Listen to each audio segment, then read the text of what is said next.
Bon, qui d'autre encore? Des grands peintres, Kandinsky par exemple, tous les grands peintres du début du XXe siècle ont été inspirés vraiment par Blavatsky, soit c'est parce qu'ils ont été membres de la société théosophique ou parce qu'ils ont lu les ouvrages de Blavatsky. C'est énorme, la liste elle est très longue, c'est pour ça que je ne vais pas vous en faire une énumération parce que les livres eux-mêmes parlent de cela. Petite anecdote, je trouve amusante.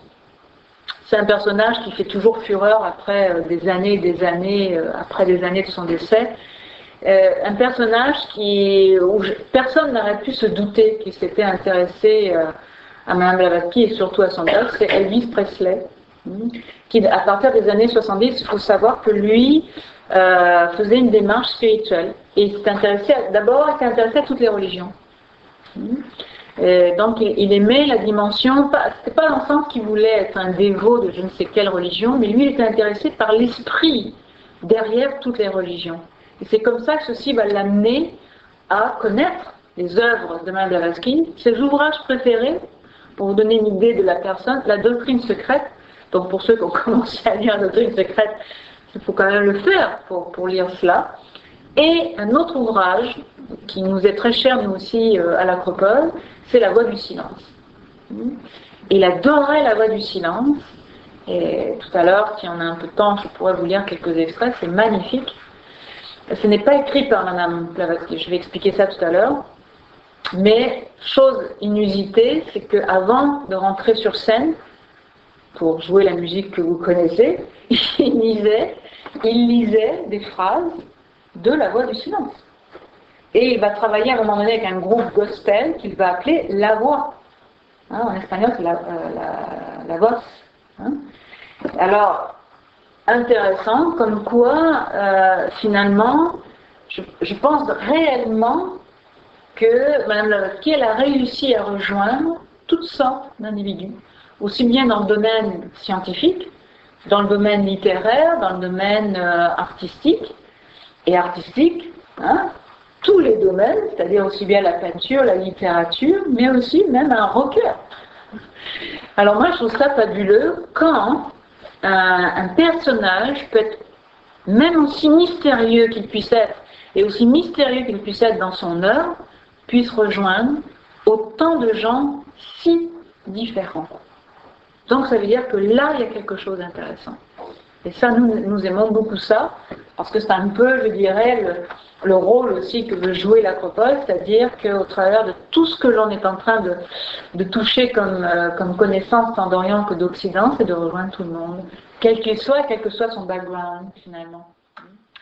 Donc, Madame Blavatsky, elle a réussi non seulement sa mission au sein même de son siècle, mais comme elle disait si bien, mon œuvre n'est pas pour mon siècle, mais c'est pour ouvrir les portes du XXe siècle et favoriser l'épanouissement spirituel du XXIe siècle.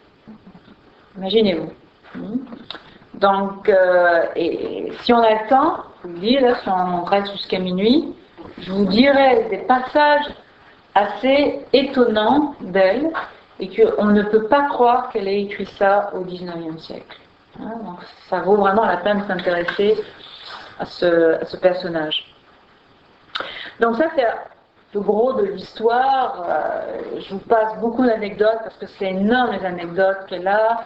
À un moment donné, dans une séance où il y avait 20 à 30 personnes dans ce qu'elle appelait les consultations privées, on dit qu'elle va faire apparaître une bague constituée d'un métal non connu ici sur cette planète et d'une pierre non connue ici sur cette planète et que l'on dit de type météoritique et dont le fondateur de Nouvelle Acropole a pu voir la bague. Non pas que le fondateur de l'Acropole était contemporain de Madame Blavatsky, mais parce que le fondateur de l'Acropole a rencontré le président de la Société théosophique des années 50, des années 1950, qui était à l'époque Sri Ram.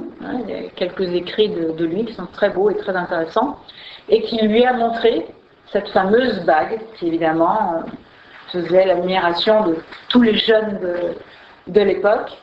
Et ne me demandez pas où est cette bague, je ne sais pas. Moi, je ne l'ai pas vue. Mais c'est une bague, donc, comme on dit, la fameuse bague mythique de HPB, que c'est pas celle-là, mais sur une des photos, on la voit avec cette bague-là. Mais je ne pense pas que ce soit celle-là, c'est une autre photo. Alors, où est cette bague, hein? Ouais, ça pourrait être la nouvelle, à la place de la quête du Graal, ça pourrait être la quête de la bague de Madame Blavatsky. Donc, voilà un peu pour la vie et l'œuvre. J'aimerais, avant toute chose, vous parler d'un terme qui revient tout le temps dans l'œuvre de Madame Blavatsky et qui, malheureusement, trop souvent est vulgarisé aujourd'hui et très mal interprété. Et je pense que c'est le moment de pouvoir le faire. Donc, c'est le mot ésotérisme.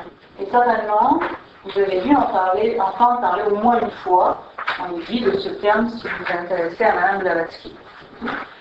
Le mot ésotérisme a son contrependant avec le mot exotérisme.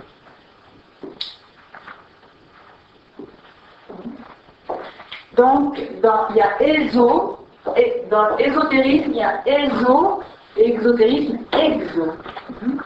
Et ésotérisme, éso, ça vient de eiso, qui signifie à l'intérieur, au-dedans, et exo, qui signifie à l'extérieur. Toute chose a de l'ésotérisme et de l'exotérisme. Par exemple, nous parlons de l'être humain, ce qui est exotérique chez l'être humain, c'est son corps. Parce que tout le monde peut voir le corps. C'est ce qui est immédiat. C'est quand on rencontre quelqu'un, la première chose qu'on regarde, c'est son corps, son visage, ses yeux, peu importe, ses oreilles. Mais c'est quelque chose qui est extérieur. Par contre, c'est beaucoup plus difficile de voir l'âme ou l'esprit, si on considère que l'être humain aurait une âme et un esprit. Donc, si on parle d'âme et d'esprit, ceci est ésotérique, et ce qui est exotérique, c'est le reflet. Alors, est-ce que l'un est meilleur que l'autre? Non, l'idée n'est pas là. Il faut savoir que toute chose a son reflet et toute chose a son intériorité.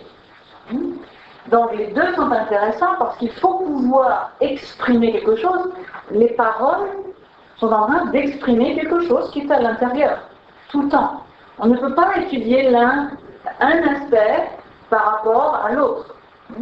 C'est simplement, ce qui est intéressant, c'est que d'accéder à l'exotérisme, par exemple, c'est-à-dire tout ce qui est populaire, par exemple, on va dire que les légendes sont exotériques par rapport au mythe, à la mythologie. Parce que le mot mythe vient du mot mythos, qui signifie parole qui livrait. Alors que nous, quand on dit « ah, c'est un mythe », ça veut dire quelque chose qui n'existe pas. Vous voyez comment les choses changent. C'est-à-dire le vocabulaire peut devenir complètement son inverse. Ça veut dire, quand ça devient son inverse, ça veut dire qu'on a perdu depuis très longtemps les racines de la signification et qu'on ne sait plus interpréter les textes. C'est ça que ça veut dire. Un peu avec ce qui va se passer, la folie furieuse, c'est une parenthèse, la folie furieuse avec Da Vinci Code. Alors ça, là, il y a quelque chose à faire, là, c'est assez rigolo. Bon, en tout cas, la grosse question, est-ce exotérique ou ésotérique?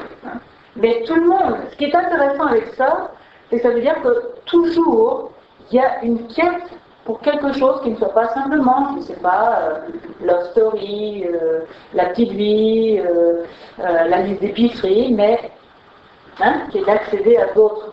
Qu'on le veuille ou non, on a beau nous mettre dans une société hyper matérialiste, de consumérisme, de tout ce que vous voulez, il y a toujours quelque part chez l'être humain une quête d'autre